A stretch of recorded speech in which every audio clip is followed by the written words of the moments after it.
Well, good morning, everybody, or good afternoon to those of you in the UK or on another European time zone. My name's Duncan Edwards. I'm the CEO of British American Business. And it's a real pleasure for me to welcome you to this webinar, which is the first event in our latest British American Business Transatlantic Finance Forum. And today it's a real thrill for us because we're going to be welcoming the CEO of Bank of America, Brian Moynihan, who's going to be talking in a fireside chat format with Gillian Tett, who is, of course, the editor-at-large at the Financial Times here in the US. And we're looking forward to a really terrific discussion. This year, the Transatlantic Finance Forum is going to run as a virtual and in-person series of events and kicking off now, and will run through till March 2022. We're really positive about the range and extent of this program. We're going to be touching on a lot of the big issues that are affecting the financial services sector in what is a real time of change. So please tune in and get involved. We'll be in touch with each of with details of each of the programs as they are confirmed. I'd also like to say a huge thank you to the sponsors of this year's Transatlantic Finance Forum. They are United Airlines and Alston & Bird. And we're going to kick off with a short word from our series sponsor, United Airlines, which is brought to you by Doreen Burse, who's the Senior Vice President and Head of Worldwide Sales at United. So thanks very much for joining us, and I hope you enjoy the program.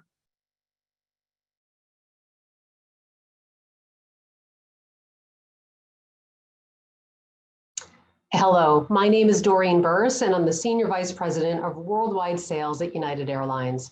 Thank you for inviting me to join you. I speak to you today with a profound sense of optimism. The world is ready to travel, and we're ready to reunite it. We expect our European operations to grow in 2022, and we're already meaningfully larger to Africa and India than we were pre-COVID. London and the UK as a whole, of course, continue to play an important role in that recovery. We're already offering flights from London to 5 hubs, and we're poised to grow quickly as demand returns. We're adding new service to Heathrow from Boston, and we're very hopeful about restoring flights to Edinburgh, Glasgow, and Manchester in the near future.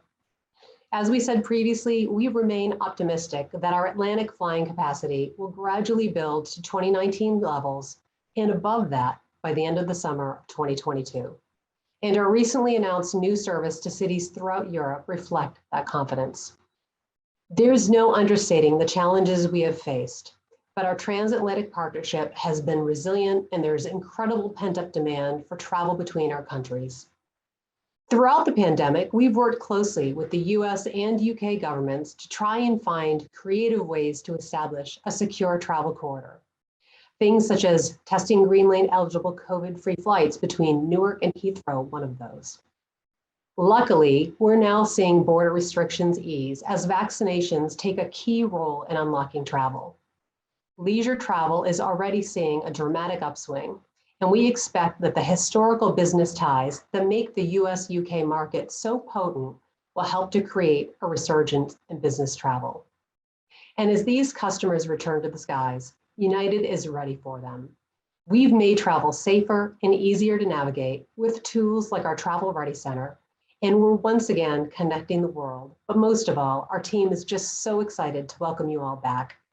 Thank you for attending today, and thank you for your business.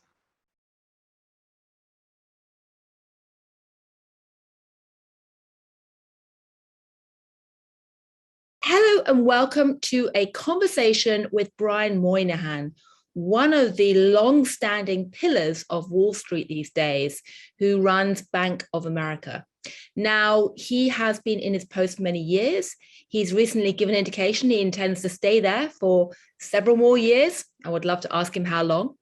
And he has been playing a really crucial role in the financial sector, both in London and New York, not just in relation to the specific nuts and bolts around banking and regulation, but also issues like climate change and sustainability. So I'm going to be talking to him today about where are markets and the economy going, what is happening with climate change ahead of COP26. In his view, what should the banking sector be doing? I'm going to be talking to him a bit about the digital transformation that's turning so much of finance upside down. And of course, a few words about what Bank of America Merrill Lynch itself is doing right now. So welcome, Brian. Great to have you on the discussion. Can I perhaps start by asking you, where do you see the American economy going right now? And also, because we are the British American Business Forum, the British economy? First, it's nice to be here again with you, Jillian. Overall, we have the global economy for this year in the 5 to 5.5% range, which is a strong growth rate. Then we have it slowing a bit next year to the high 4s.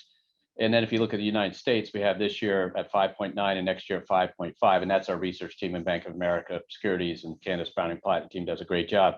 But then the third year on now, which is now in evidence, because people are talking about 23 estimates, it goes to its more trend growth rate, 2.2%. So there is a lot of debate right now about the economy slowing down. It is not. It is actually growing at a pretty good rate. There'll be noise this quarter, last quarter, third quarter in the United States just because of some of that stuff. But as it transitions fully out, it's growing strong. It's growing at 3 times the rate it did before the pandemic. There's lots of stimulus in the United States consumers' pockets. There's a lot of money in their bank accounts. We can see that in our bank accounts. The consumers are spending well. And while there may be shortages, worries about inflation, and all of the things we can talk about, the reality is that the consumers in the United States and the consumers in Europe have a lot of money in their pocket through all the stimulus and all the work that went on, and they're employed, and the unemployment rate in the United States continues to come down. That bodes well for the world because those two consumer groups spend most of the money. And we have sort of the same pattern in the Euro area and UK, which is a higher growth rate now, going back to sort of the 2% growth rate over the next couple of years, largely because things should normalize, once we get by this pandemic. So you see basically a surge of activity as we come out of the pandemic, hopefully, but then a return towards trend growth rates. How concerned, though, are you about the fact this recovery is pretty uneven? It's creating a lot of supply chain bottlenecks.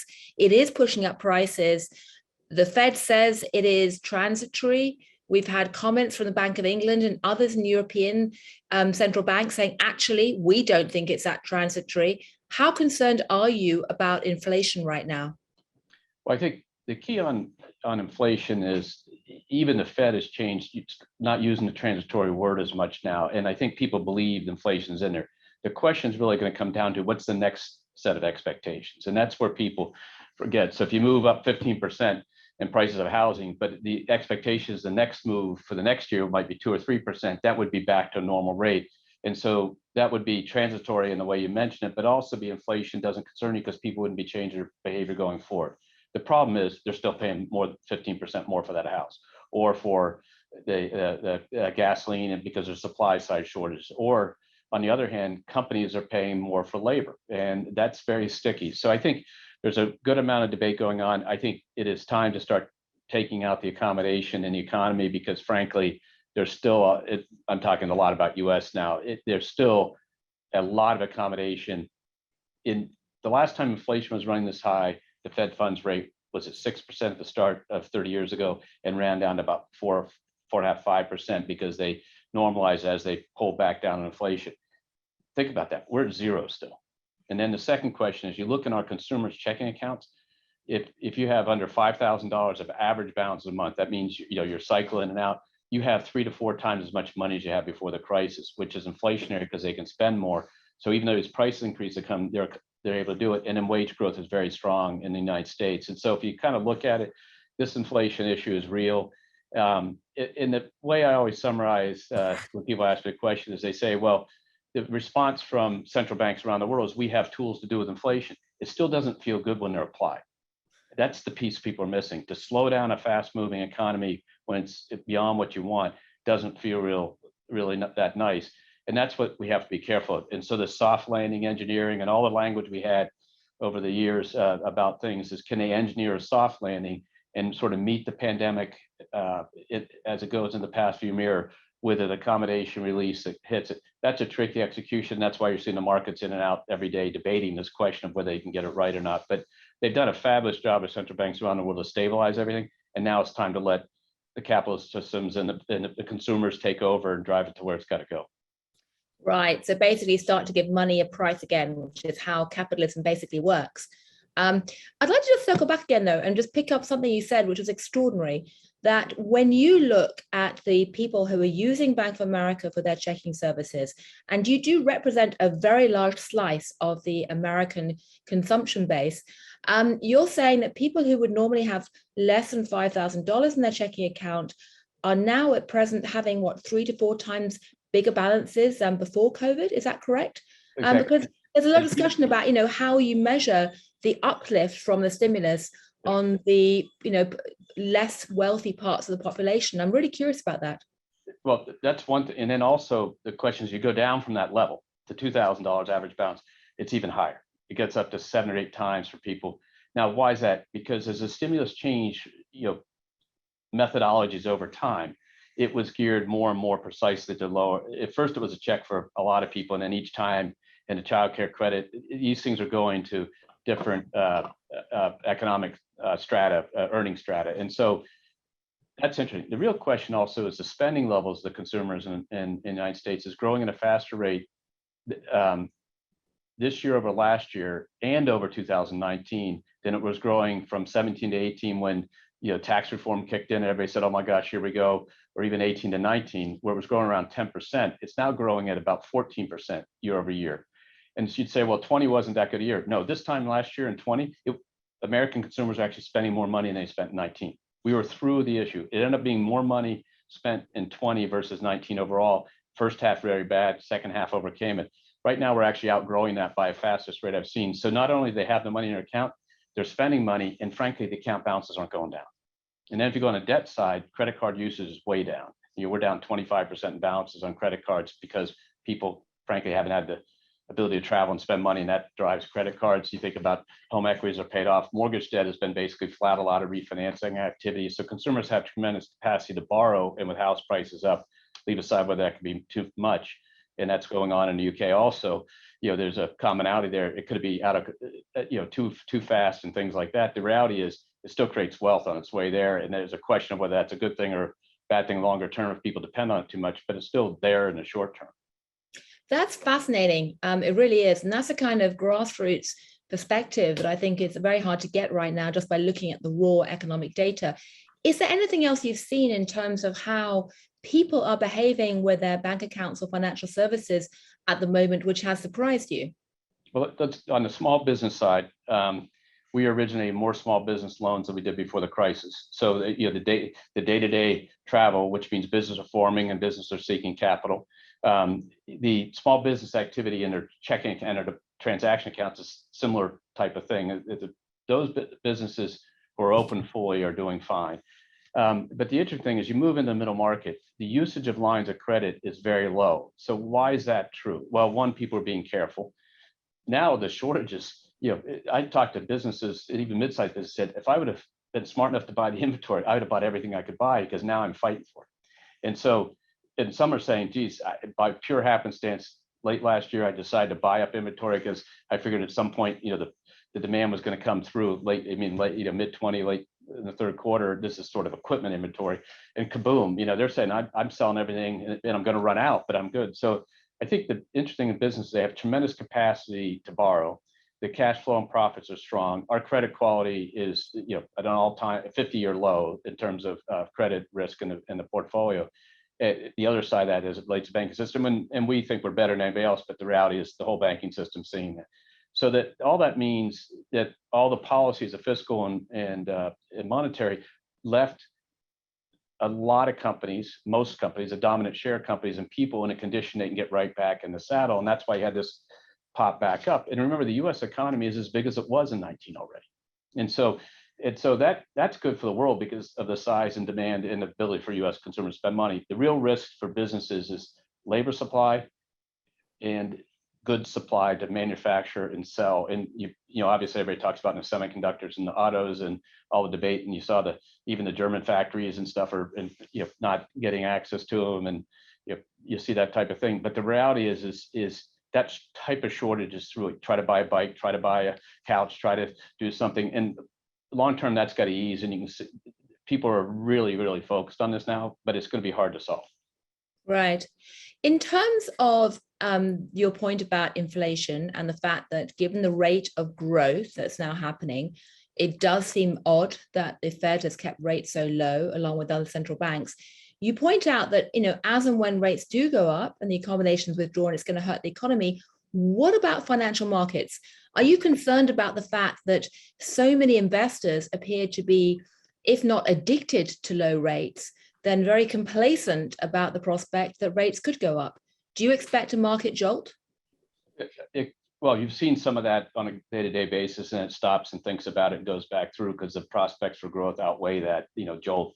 But just to be clear, the issue is if it comes down to the question of engineering the soft landing and lots of transparency. And so the Fed is, the dots and all the stuff in the central bank, the ECB and the Bank of England have been very clear where they're trying to go. Now, the question is they all have little different views of, the next 3 month path, but the reality is they're all trying to go back to the more normalized rate structures, take the rate side of the monetary accommodation out of the system because the economy is recovering.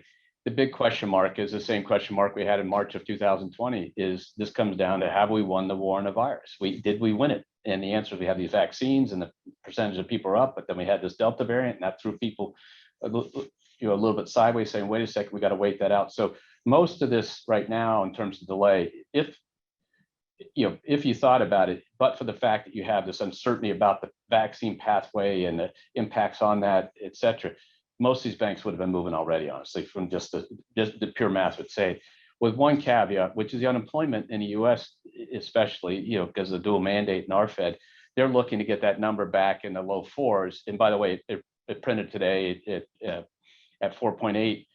But there's a lot of noise, the unemployment numbers, because of extra benefits and the inability for people to hire and a mismatch and people leaving the workforce and retirees. It's been 2 years. So a lot of people retire every year, so they're not there availability. And will we draw them back? So I think if you think about it, I think that the accommodation needs to come out of the system, and everybody knows that. You start with a bond buying and that type of stuff, and then you work towards it. Will it send a shock to the markets? I don't think any market participant could be looking at it and saying this will never happen. But the reality is, no matter what they move to, you have to remember we are at as our research person said and made some headlines, a 5,000-year low in interest rates. So if you look at the charts, if the Fed funds rate goes back to 1.5% or 2%, that's not a huge interest rate for the markets to overcome and deal with. If long-term, a 10-year goes to 3 versus 1.5, that's not a huge. Money's still very cheap on a relative basis. Right. Well, let's turn to some of the other themes that you're grappling with right now. I mean, we have COP26 coming up. I presume that you're going to Glasgow, are you, for the climate talks? Yes, I am. Yeah. Now, aside from what Bank of America has been doing, you have been spearheading efforts, rather thankless efforts, it often seems to me, to try to bang heads together to get a common accounting standard amongst big businesses and financial groups, to do a better job of showing investors the degree to which companies are or are not being green, sustainable, and respecting social issues. How is that going? And are you optimistic that COP26 is going to produce anything meaningful other than, dare I say it, hot air? That's a question. The last half of your question, that's what you get paid in your business for. So I'll try to answer what I think will happen, but you can characterize it. Let's go back to you're referring, Jillian, to the IBC metrics, so-called the International Business Council metrics, the World Economic Forum, which was really an attempt to look out there and see all these metrics and trying to consolidate them and coordinate them into a series of metrics that people could put in their annual reports for larger public companies. And we did it this year, and 100 plus companies are committed to this now, and they're coming out in annual reports. If you go look at page, I think it's 40 to 44 in our annual report, there they are. You don't have to go say, what are these metrics? It's right there, and next year they'll be there again. But why did we do it? We did it to define how stakeholder capitalism ought to work, because capitalism is needed to solve these big problems. The group decided working on to take a look at the SDGs and align them against that, the Sustainable Development Goals of the UN, because that's 190 odd countries said this is what we want. This is how we define sustainable development. So if capitalism supporting sustainable development, capitalism's then doing stakeholder capitalism, is what society wants from us. And then the third element, you had to simplify it because there are hundreds and hundreds of standards out there and it's confusing.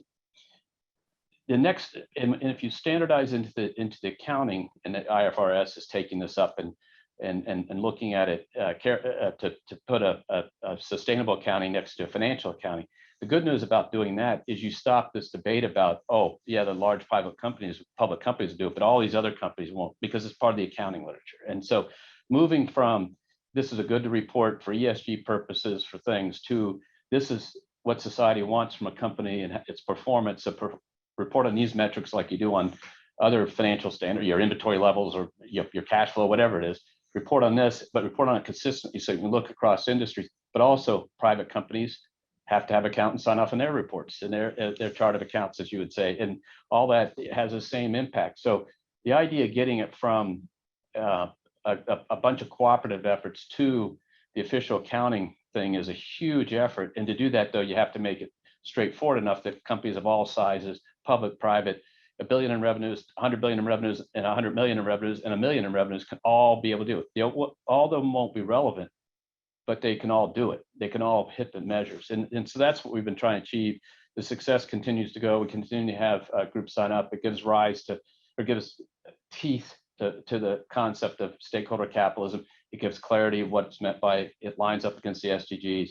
These are metrics, companies can't say that I can't do because frankly, you have examples of companies doing it. And by the way, the last piece that was critical, he said, if you can't do it because it's not your business model, just say that.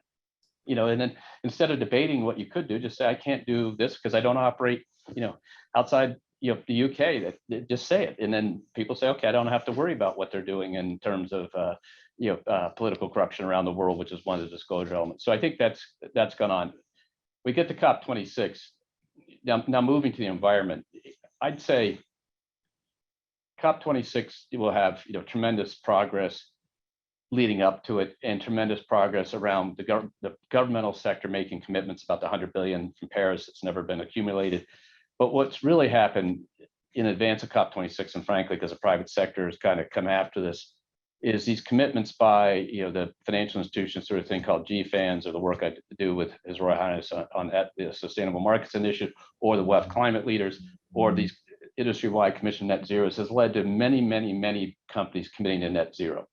When companies commit to net zero, things happen. And so that's why there's huge demand for alternative energy sources. That's why there's a push into electric cars from the manufacturing side. That's why now talking about energy and what the UK is going through in shortages now is always an interesting question. So this isn't not to acknowledge that we have to do a just transition. We have to have energy to support growth in both developed countries and developing countries, to make sure everybody has the energy to participate in the world economy, to participate in the digital revolution. That's the standard. And so what we need is industry to commit to pathways that say, we'll meet that standard and we'll get the environment where we need to get it. That's what's interesting about these net zero commitments. They're consistent with the science, as people say, and 1.5 and all that. But importantly, they're transition pathways that show it takes time. That honestly gives it more credibility in my mind, because now you have companies whose sole job it is to do petrochemicals or fossil fuels saying, I will make this change. You just have to give me time. And that's a just transition, even for that company with its thousands of workers. So you see COP26 then as a chance for governments to come out and hopefully make commitments about providing finance for, say, developing countries. You think that in the run up to COP26, there's been a sort of explosion of energy around this concept of net zero. Presumably after COP26, people will be actually have their feet held to the fire to show how they plan to get there. Do you actually expect anything to happen at COP26 other than a lot of clapping and cheering and things like that? Well, like anything, there'll be lots of information sharing, lots of people getting together, and lots of exchange of ideas and exchange of debates and exchange of pushing and stuff. But it's the process to get through that into the next COP, and the process of doing it, and the process that this is a business question. It's an operational question for a company to make a net zero commitment like we have at Bank of America. And then how do you actually do it, and how do you drive it through? So this goes through all our operations, how we operate as a company, how we buy things, and then ultimately, how we work with our clients to make the transition. So COP26, we'll have lots of commitments and things like that. And somebody might say, well, what does it all mean? What it all means is it continues the momentum of the world doing this. And so the pressure that's put on to say we're going to not go with COP26 without the agreement on the $100 billion or something like that, and that ought to do it. The pressure to say that the net zero alliances that Mark Carney and others have put together, GFANs, that commits massive parts of the financial system to a transition, important. The parts of the SMI process, we've been asking governments to do certain things from the private sector. 300 CEOs join together, do it. The WEF group, all these groups then use COP26 as an energy builder for the constituencies, and so that's good that way. So I think, well, people may say, there's not going to be a magic. If there's a magic answer, it would be done. This is hard work by everybody, and everybody's got to give a little bit and think a little bit and understand it. And COP26 will bring all those people together to celebrate the past success, but frankly, to turn the spotlight on how fast we have to move in the future to make it all happen. Right. Well, let's turn to another issue, which is the question of digital transformation. In many ways, that together with ESG are two of the big things, buffering the financial sector right now. There's obviously been a lot of hype in recent years about DeFi, about various forms of big tech companies coming into the financial services, potentially stealing some of your lunch. How concerned are you by threats from DeFi, crypto, big tech, digital platforms coming into your space? Are you trying to take a strategy of, buying them up rather than simply shunning them? How do you see it evolving as far as Bank of America is concerned in the next couple of years? Well, as a global company, our efforts in this regard are driven by our customers, which are investors, around the world, and the institutional side, large companies, and then, wealthy consumers and middle market companies and smaller business in the United States, and then the general consumer in the United States. And so you're following them. And so it's no different than why we do ASG, is because our customers and our clients demand that we do it. This is the same thing. And so the answer to everything you said is sort of all the above. Yes. Do we feel the disruption of the industry in the words of the people? Do we feel the people coming in and trying to take the payment system and slice it in pieces and find little places to arbitrage? That's going on. Do we partner with fintechs? Yes, we have many partnerships and investments in them to help us with feature functionality and capabilities. But what we really do, and really on the consumer side, where most people see this, which is the United States question for us, is we just have been after this for years. So before people talked about this, and before there were unicorns in this business and everything else, we were driving the digitization of our business. So we have 40 odd million digital customers today in the consumer businesses. We have 20 million people who use a voice activated artificial intelligence service called Zelle. We have probably this quarter, my guess, we'll have 3 billion digital interactions in the quarter alone with our customers. Half our sales are digital, but on the other hand, 500,000 people come into our branches on a given day. And so it's a high touch, high tech. And then, but what's happened with the pandemic is you've seen how the digital extension of the work even went further when you get into the relationship business. So we'll have another strong quarter of investment banking this quarter, as we've had for many quarters. And remember, this is record levels of activity, yet we have had very little in-face meetings, which we can't forget that that's a pretty effective way to do this with our clients. On the other hand, if it's a very gnarly situation where there's a lot of device around M&A, people want to see each other and think it through. And so you got to figure out how this enhances the ability to provide services.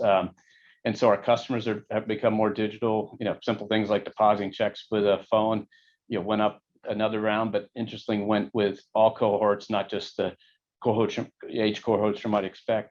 So we respect every competitor and we drive it, but we are a huge technology company. We're a huge digital company. We have 40 million users. 3 billion times we interface with them in the consumer side a quarter. You can do the math on that for a year. More than half our consumer payments are digitized today, completely digital, and that doesn't include you putting a credit card in the machine. So that some people call digital. We don't. That would make it highly likely. Yet we still will have $200 million go out of the ATMs tomorrow. So it's right. In cash. And so everything. It's just you got to serve all and drive it, but you got to be at the top of your game with the new trends. So JP Morgan, for example, have created their own digital token, crypto coin, if you like. Do you anticipate that Bank of America is going to do the same thing? We usually use the rails that are scaling and big. The whole thing about how to use cryptocurrency, separate question. How you use blockchain and stuff, we're already using it. We already have like, I don't know, 60 patents on it or something like that. We use it, and it's especially effective in sort of the movement of money and information in a complex setting where there was lots of pieces that had to get together and lots of rules of jurisdiction kind of agree to. So we're looking for all that. I don't know if we'll do a token someday or not do a token someday or do a currency of our own. There's a lot of regulatory strife going on. There's a lot of debate about central bank currency, central bank digital currencies, a lot of debate about the efficacy of some of these. That'll all play out. The real question is, are we there to meet our customers' needs every day? And if you look, we're adding customers the biggest, fastest rate we've added, even in adding a much higher growth rate among millennials and Gen Zs than we do in our population generally. In other words, we have higher market shares in those groups of customers. We can see what they do. We keep working on it to make us more and more relevant to them. And then we have things like our life plans, which is a completely automated financial planning practice, which has 4 million users, and we only put out in the market, I don't know, 24 months ago or less. So we just drive that. So whether we're going to do this or that, I'll leave it up to the experts in the company that will decide that, either in partnership or separate. But the reality is, it's all about driving capabilities which can scale through the size of our customer base and make the customer's life easier. Does it concern you that regulation of fintech is still, at best, pretty spotty? I ask that because, I was moderating a series of conversations in recent days with central bank governors from around the world, with the Bank of International Settlements. And the common theme that emerged through platforms like the Financial Stability Board and others is that, central bankers and regulators can see what's happening in finance. They're not well equipped to be dealing with cross-border digital platforms and all this activity that's happening. And I'm wondering whether that concerns you.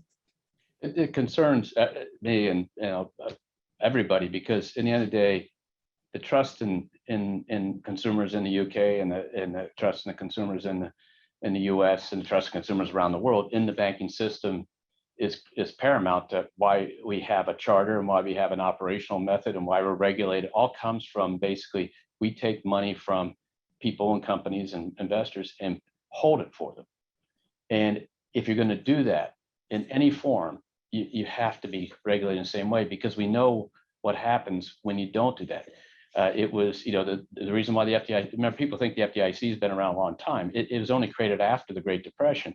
And it was formed because these independent deposit schemes and insurance and stuff, people lost faith in, and then you had major changes in the banking system. So the FDIC was there to say, if you put your money in a bank, it's guaranteed by the industry, frankly, because the government guarantees, but the industry pays for it. Those schemes are critical and to keep the confidence up and make sure in times when things are going bump in the night, people know their money's sound and not lined up outside the doors. And so, and likewise in securities business, SIPC in a process and regulation around securities holdings. So I think people, I'm not nearly as smart as all these other people working on all these things, but I can be straightforward. If you take a deposit, you're a bank. And if you hold securities, you're a broker dealer. I don't care how you get to the same answer. If people trust you to keep something for them, it's important that people understand what you're doing to protect that, especially in the world of cybersecurity and ransomware and all that stuff.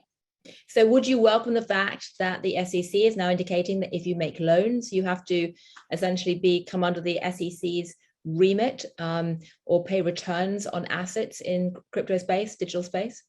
Do you welcome what the SEC is doing on that respect? I think all the regulators are working on getting this understood and then figuring out what set of rules will protect the public trust in the system, because it's the same system. On the lending side, there's a longer history of lenders who are not, who are regulated differently, but that was a little bit the problem with the mortgage crisis, right, in the United States. So then they developed a lot more regulation around non-chartered, non-bank entries in the field, and half the mortgage business, more like 67%, is done outside the banking system today. So this is not about protecting market share, it's about getting everybody into the same thing. So if you're making loans against an asset, those are called margin rules. They exist in the broker dealers, and they existed because they were put in, again, after the Great Depression in the United States. These kinds of rules came in because they're over speculation in terms of activity, and I think people have to pay attention. And I mean, another area where the SEC, of course, has been toughening up is in relation to investor protection around issues like SPACs, special purpose acquisition companies, around questions of investment, transparency, things like that. Do you broadly welcome this tougher approach? We've also seen toughening up in terms of, what's happening around all these new platforms for trading stocks and things. I mean, do you welcome the fact the SEC is saying that we're going to really try to promote more investor protection here? I think they have a role to make sure they are protecting investors and the integrity of the markets and the disclosure around the types of transactions you're talking about.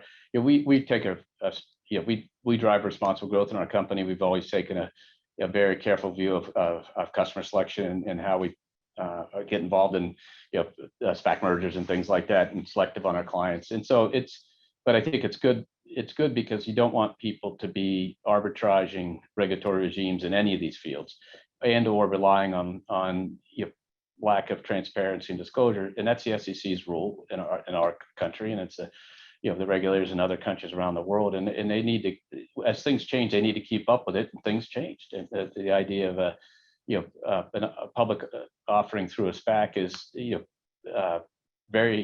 it's not a new concept. It's just a new way to do an old concept. But the question is, how do you make sure people understand what they're getting? And you've seen that going on. You've seen the ebbs and flows, and you've seen that market calm back down as people start to realize it's not going to all work exactly right. And just to turn to a couple of issues which are of great relevance to anyone straddling the Atlantic right now in the financial services. Firstly, Brexit. Have you seen any fallout from Brexit? Now we are several months after Brexit actually happened, and we have Boris Johnson, the British leader, having just, issued all these barnstorming speeches about how wonderful everything is. How has it impacted your business as Bank of America?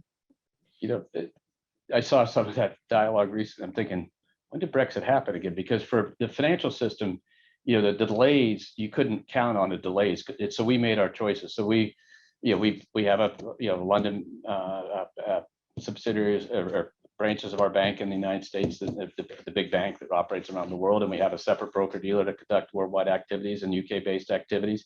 Then we had to create a broker dealer in Paris, and we had to change the nature of our bank in the EU. But that was done like 3 years ago now. So to me, we've kind of settled in, and now the fine tuning. I think some enterprises, some industries didn't kind of move at the same pace, because we literally had to be able to do a trade, call on a client, both an institutional trading client and stuff. And so you could read where this was going, and that's why we got ahead of it. And by the way, most of our industry did too. I think other industries just are going to have to catch back up to that, not because, and it's tricky, and I think that everybody knew this was not going to be smooth, and I think we're feeling some of that now. And leave aside the the human turmoil without having Petro and stuff like that. That even if that smooths out, it's the reality of how do you conduct global business from London? It's been put that question, and Boris Johnson and his administration are trying to start to put those rules in place so companies can rely on them to figure out how to build their business models now that we're sort of through the initial transition. But as I said, I think in like 18 or 19, we'd already Brexited. We were waiting for the thing to become official, because at the end of the day, you can't switch, tens of thousands of clients in an hour. So you had to go ahead and start to make the charters and accommodation and separate boards of directors and liquidity planning and all resolution planning and all that stuff had to go on. So for the financial services industry, it seems it's in the past. Now the impact on economies and stuff, there's better experts than me to talk about it. But I think, as all things, you have to judge it after a while. You can't judge it at the outset, but it will be bumpy. We always knew it would be, and I think you're feeling some of that now. Right. Another geopolitical question that people in London and New York are looking at right now is China. Would you agree with people like Larry Fink from BlackRock that it's a great time to be getting into the Chinese market and economy and financial services? Or are you nervous about the unpredictable nature of the regulatory regime? Well, I think the things we do are fairly straightforward. We work with the large companies and large investors around the world, like Larry, to make investments and things like that. So I think we weren't changing our role. We were, getting more authorities, technical authorities in mainland China to do stuff that we could already do in Hong Kong. We were already a major securities firm in Hong Kong, and so, everything goes on between the United States and China affects businesses' ability to operate, and it's never fun to sort of be in the middle of that debate. But on the other hand, we're doing today what we were doing yesterday, and we plan to keep building that out. For us, it's, we don't build, our company's been around for 240 years almost now, which is nothing in the British context, but it's a long in the US context because we're not much older than that. But and so, we are going to be in these countries because they're important economies and we can bring expertise and capabilities, but we're never going to run to the, it's a good time or a bad time. It's always the time. The question is, you have to ebb and flow and you have to follow the rules and regulations and things like that. So, but it's all around the business model of large companies and large investors, and we're very comfortable with what we're doing. Right. We're almost out of time. So the last question I wanted to ask you really was about yourself. I mean, you've recently just had a restructuring at Bank of America. Two of your long-standing lieutenants are heading out at the end of the year. You brought in a new team. How long do you expect to be at the helm of Bank of America? And do you plan on outlasting someone like Jamie Dimon? Well, I don't know if I can outlast everybody, but I always look at Mr. Buffett. He's 91, I think, this year, and he seems like he's having a ball. So maybe that's a goal for everybody to think about that's a CEO. But here's the thing: we Tom and Ann retired. Andrew Smith did too. These are three lieutenants. As a CEO, selfishly, you always sit there and say, "I wish nobody would ever retire. I wish I could keep these colleagues that have done a spectacular job with me because it's just easier." But you can't be selfish, and so because they're going to make the personal decision, you have to act against it. So really, for this is my 48th quarter, 12th year, and as you look across it, I owe the board, and I relatively young, and I owe the board an answer for CEOs across time. But what I really owe in the management team owes is a transition, a continuation of driving responsible growth of this company. And so what I said to the team at the time, and the board could toss all of us out tomorrow morning. As I said to the board at the time, I'm driving responsible growth for its next decade, and here's a management team who has that kind of tenure in front of them. And frankly, coming out of the pandemic, leave aside the top of the house, which you all read about, and I'm sure people on the screen are going to see the same thing. Is a lot of people decided, what, I want to do something different. So we had to go ask everybody, are you in for a 10-year run, not a 1-year run, because of all those questions. We talked about those all those hard competition questions. We need people with a duration.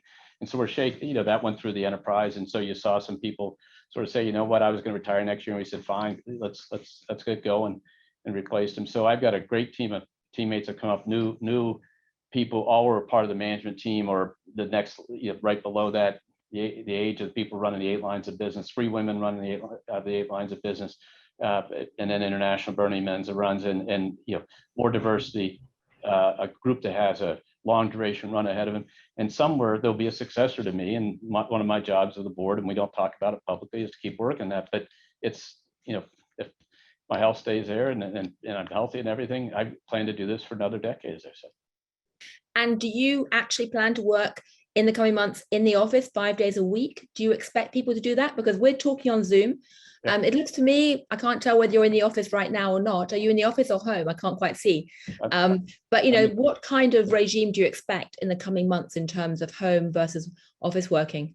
So I've been coming into the office really the entire duration because we couldn't do what we needed to do.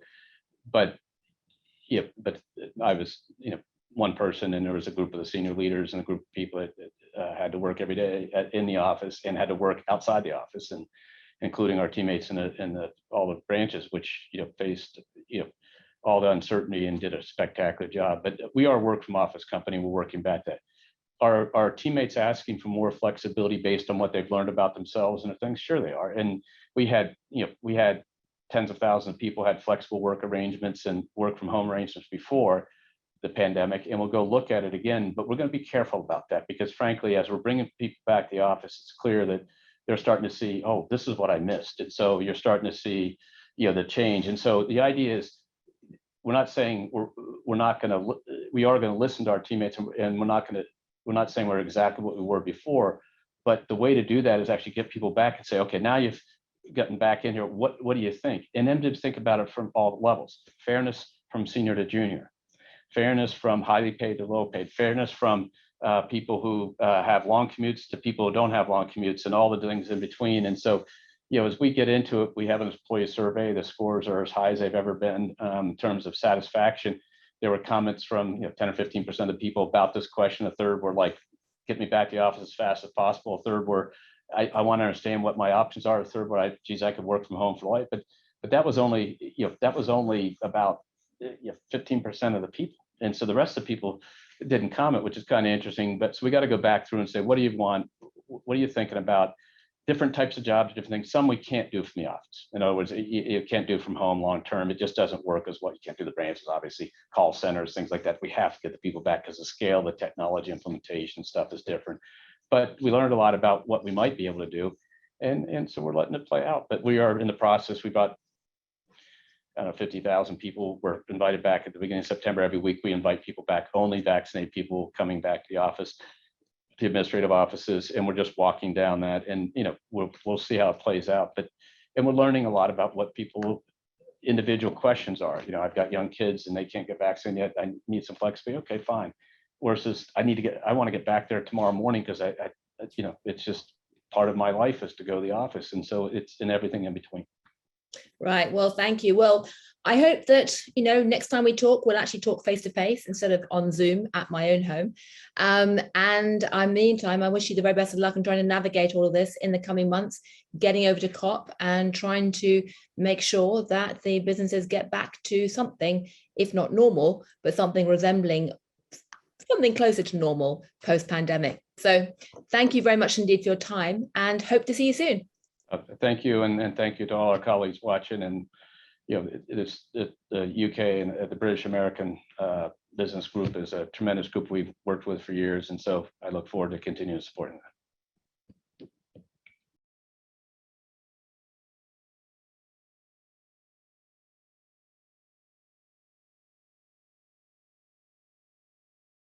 Thanks to Gillian Tett and Brian Moynihan for a fascinating fireside chat.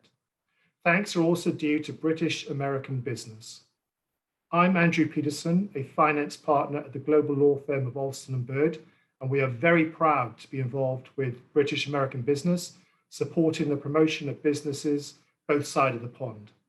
We're also proud to be involved in the 2021-22 Transatlantic Finance Forum. It's clear from the conversation we just listened to that there are many strong tailwinds post-pandemic that would lead to the economies of the US and the UK emerging stronger in the coming years. But there are some headwinds as well. Here are my big picture takeaways. We have to ensure that the monetary accommodation put in place during the pandemic is removed appropriately and without delay, and we allow private markets to do their job. The global economy may face challenges ahead: slowing of growth, inflation, stagflation, China-US relations, regulatory change, but this is nothing new. The rise of stakeholder activism is nothing to be afraid of. Good companies will thrive and less good companies will get better. Digital transformation and the rise of fintech at a staggering pace, will need strong regulatory steerage. Further global coordination is badly needed. We saw during the pandemic, a virus such as COVID-19 necessitates global cooperation as viruses know no country boundaries. We need to focus on this and not just wait until the next pandemic. But the most important headwind for me was the tackling of climate change. This is an area that cannot be tackled alone by private businesses, and we will need a scale of public and private cooperation never seen before. COP26 will be a needed energy builder that will set about ensuring that we achieve such cooperation to deal with climate change and fashion much needed coordinated global climate policy through net zero commitments and other important initiatives to drive forward low carbon solutions. But we must remember this is the 26th COP, and as such, the talking now needs to stop. We are running out of time. At Alston & Bird, we are having more discussions on sustainability and ESG than ever before. Each new conversation begins with, what can I do? What should I do? People want to do something now more than ever. The urgency is apparent. It's important that initiatives such as the SMI, the Sustainability Markets Initiative, of which Brian chairs, and the UK's upcoming Global Investment Summit are effective cheerleaders for change, exchanging ideas, but then turning the process of talking into action. To finish, it's clear that in an age where we need greater global cooperation between public and private and the promotion of solutions that straddle both, British American business and the work that it does is vital. We hope you tune in and watch the forums and webinars we will have throughout this year's and next year's Transatlantic Finance Forum. And we look forward to your company and, more importantly, your input in exchanging ideas that will result in a just transition as we come out of this pandemic and deal with the challenges and opportunities that lie ahead. Thank you.